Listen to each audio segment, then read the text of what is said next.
صباح الخير ابن العم علي كولو، استاذنا الحلو الجميل. ان شاء الله تكون بخير يا رب انت وعائلتك كلكم ان شاء الله يا رب.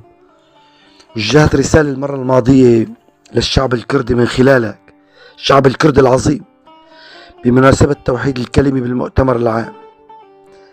اليوم حابب وجه رسالة إلى القيادات الكردية في سوريا. حابب قلين أرجوكم كونوا على كلمة واحدة وصف واحد وقرار واحد. أنتم أمام فرصة تاريخية لا تكرر. من بعد نضال الشعب الكردي مئات السنين، وشو صار له من قهر وتهجير واختباء وخوف. الخوف من الهوية، يعني خوف انه حدا يعرف انك كردي.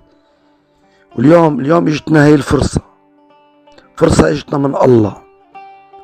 كونوا متوحدين بكلمتكم، وخلفكم شعبكم كلنا يخلفكم، كلنا وراكم، ايدنا بايدكم.